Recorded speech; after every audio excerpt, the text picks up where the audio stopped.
আমরা কোরআনের তেলাওয়াত শুনতে চাই না, কিন্তু কাফির মুশরিকেরা পৌত্তলিক যারা সারাদিন মূর্তির পূজা করত, তারা রাত্রিবেলা লুকিয়ে লুকিয়ে বিশ্বনবীর কণ্ঠের তেলাওয়াত শুনতে যেত।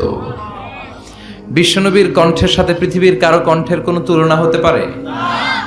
সবচেয়ে সুন্দর কণ্ঠ ছিল দাউদ আলাইহিস সালামের। ওনার কণ্ঠের তেলাওয়াত শোনার জন্য আকাবা উপসাগরের তীরে বসে যখন উনি জবুর কিতাব তেলাওয়াত করতেন, আমাদের কোরআনে 114টা সূরা আছে, ওনার জবুর কিতাব 150টা ছড়া ছিল। কি ছিল? ইসলামী ছড়া গান। এই ছড়া নাশিদগুলো তিনি পড়তেন। এগুলো শোনার জন্য সাগরের মাছগুলো সাগর ছেড়ে দিয়ে কিনারায় চলে আসতো। সুবহানাল্লাহ বাড়িতে যেয়ে বললেন, সুবহানাল্লাহ বলতে নিষেধ নাই তো না? এটা বলা যাবে, চিল্লায় পড়েন সুবহানাল্লাহ।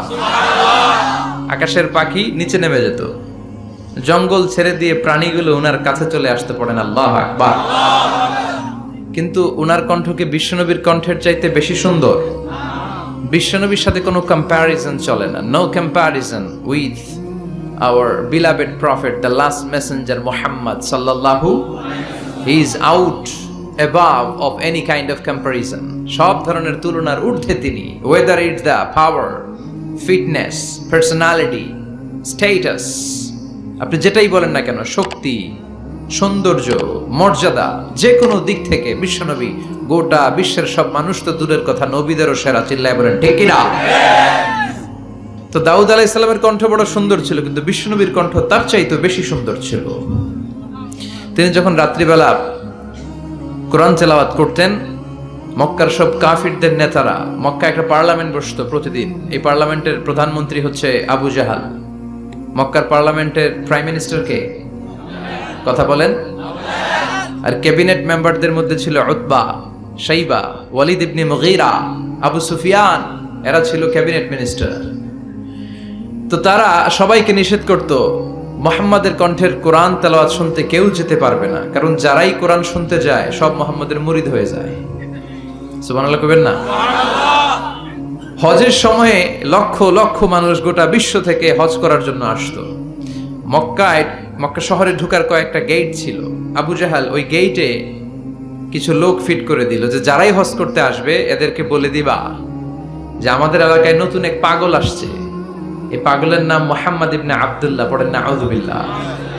খবরদার, তোমরা হজ করতে আসছো ভালো কথা, হজ করবা, খেজুর খাইবা, জমজমের পানি নিবা, মাগার মুহাম্মাদের কাছে যাইবা। ওর কাছে গেলে সবাই কি হয়ে যায়? যারা যায় এরাও পাগল হয়ে যায়। সব মক্কার গেটগুলোতে লোক সেট করে দেয়া হলো। হজের মৌসুমে জিল হজে ঢুকতে লাগলো লোকজন। আবু জাহেলের সেট করে দেয়া লোকজন বলল, কেউ যাবা না মুহাম্মাদের কাছে, ও একটা পাগল। যারা আসতেছিল এরা কেউ কিন্তু বিশ্বনবীর কথা জানতো না। জানতো? ওরা যখন শুনছে একটা পাগল আছে, ওরা মনে মনে কইলো দেখি তো পাগলে কি কয়। তার মানে অপপ্রচার কেমন যেন প্রচার হয়ে গিয়েছে। সুবহানাল্লাহ পড়েন। তো আমাদের বিরুদ্ধে অপপ্রচার করলে আমাদের প্রচার হয়ে যায়। আমাদেরকে জেলখানায় ভরলে আমরা জেলখানার সবগুলারে আল্লাহওয়ালা বানায় দেই। চিল্লায় বলেন ঠিক কি না? ইসলাম এটাকে থামিয়ে দেয়া যায় না। যারা ইসলামের বিরোধিতা করে এরা ইসলামের নেচারকে চিনে নাই। ইসলাম হচ্ছে চারা গাছের মতো। চারা চিনেন নাকি? কক্সবাজার কি বলেন? বীজ, বীজ বা চারা। এই বীজ, ইসলাম হচ্ছে বীজের মতো। ইসলাম বিরোধীরা ইসলামকে মাটির নিচে গেড়ে ফেলতে চায়, কিন্তু গাড়লে কি হবে? এটা তো বীজ। মাটির নিচে বীজ গাড়লে কি হয়? সুবহানাল্লাহ কইবেন না? মক্কার গেটগুলোতে দাঁড়িয়ে দাঁড়িয়ে অপপ্রচার শুরু করে দিল। Don't go to Muhammad, he is completely mad. পাগল, যেও না। সবার মনে চিন্তা, ঘটনা কি? কে মুহাম্মদ? নাম শুনি নাই। হজ করি আর না করি, আগে এই বেটার কাছে যাইতে হবে। আল্লাহু আকবার। সবাই বিশ্বনবীর কাছে যায়, চেহারা দেখে কোরআনের বাণী শুনে কালিমা পড়ে মুসলমান হয়ে যায়। আবু জাহেল আবার মন্ত্রী পরিষদের বৈঠক ডাকলো, খবরদার, কাউকে যেতে দেয়া যাবে না, কেউ যাবে না। কিন্তু কি আজীব তামাশা, প্রতি রাতে আবু জাহেল লুকিয়ে লুকিয়ে নিজেও যায়। না জানি কত সুন্দর ছিল বিশ্বনবীর কণ্ঠ, না জানি কতটা চমৎকার সুরের ঝংকার খেলতো আমার নবী যখন তেলাওয়াত করত। না জানি কি সুরের লহরী ছিল বিশ্বনবীর গলায়। কাফের হয়েও, বিরোধিতা করেও কোরআন না শুনলে পেটের ভাত হজম হয় না, রাতে ঘুম আসে না। প্রতি রাতে আবু জাহেল যায়। তো আবু জাহেল যেহেতু যায়, বাকিরাও লুকিয়ে লুকিয়ে যায়। সবাই দিনের বেলা বলে কেউ যাবে না। কি বলে? দিনের বেলা বলে কেউ, ভাইয়েরা আমার, বোনেরা তোমার, খবরদার কেউ যাবেন না। রাত্রে নিজেই যায়। তো আবার মাঝে মাঝে রাত্রিবেলা নিজেদের সাথে নিজেদের দেখাও হয়ে যায়। কত বড় ডাকাত!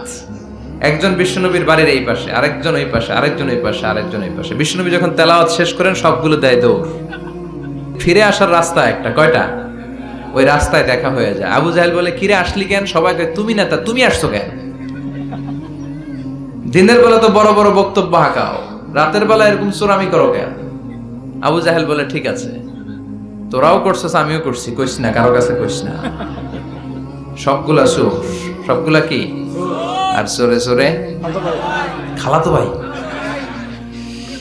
তো এই সব খালাতো ভাইরা লুকিয়ে লুকিয়ে চোরের মতো তেলাওয়াত শুনতে যেত। আবু জাহেল বলল, কেউ যেতে পারবে না, সবাই রাজি। এরপরের দিন আবু জাহেল বলল, আজ থেকে কেউ যদি যাস, তোদের সম্পত্তি সব সিজ করা হবে, আর মাথার চুল কামিয়ে আলকাতরা মেখে মক্কার বাজারে ঘুরানো হবে। সবাই বলে আমরা রাজি। আবু জাহেল বলে, তাহলে সাইন কর। সবাইকে আগে আমনে করেন। Abu Jahl as a chairman, he gave the signature. সে ওই বন্ডে সিগনেচার দিল যে যদি যাওয়া হয়, আমাদের সম্পদ রাষ্ট্রীয়ভাবে সিজ করা হবে, মাথার চুল কামিয়ে আলকাতরা মেখে মক্কার বাজারে ঘুরানো হবে। তো সবাই স্বাক্ষর করলো। দিন গড়িয়ে রাত আসলো। আবু জাহেল বিছানায় এপাশ ওপাশ করে, টসিং এন্ড টার্নিং, ঘুম আসছে না। আবু জাহেল মনে মনে ভাবে, আজকে যেই ভাষণ দিছি সকালে, আজকে কেউ যাবে না, আমি 100% নিশ্চিত, আমি একটু যাই।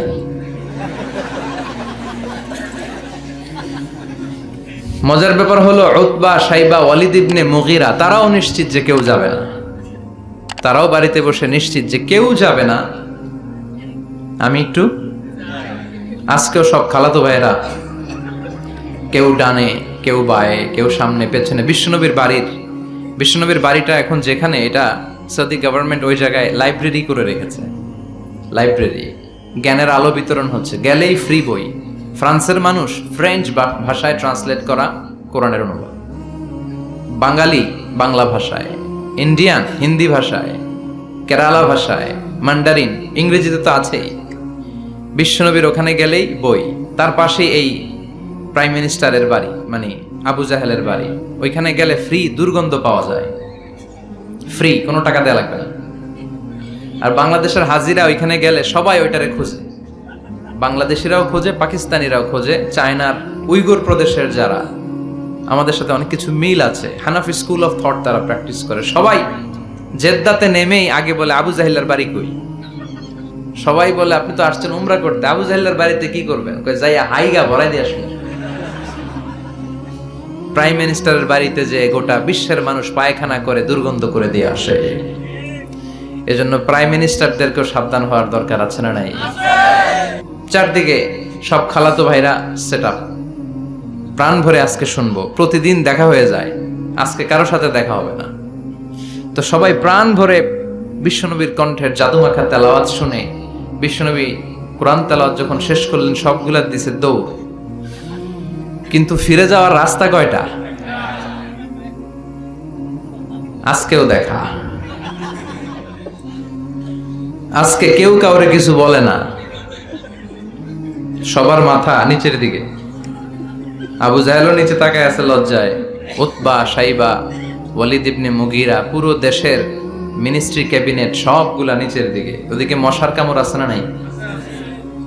দীর্ঘক্ষণ নিচের দিকে তাকিয়ে থাকার পরে আবু জাহেল কয়, চল, যা হইছে হইছে, যা হইছে হইছে। কালকে থেকে আমরা সব চোরগুলা রাত্রে এক লগে ঘুমাবো, যাতে করে কাউকে ফাঁকি দিয়ে কেউ যেতে না পারে। এই গল্পটা শোনানোর উদ্দেশ্য হচ্ছে এটা, যে বিশ্বনবীর কণ্ঠটা যেন তেন কণ্ঠ ছিল না, অসাধারণ একটা কণ্ঠ ছিল, যে কারণে এই কোরআনের বিরোধিতা করেও তারা এই কণ্ঠের তেলাওয়াত শোনার জন্য পাগল হয়ে যেত। সুবহানাল্লাহ পড়বেন না?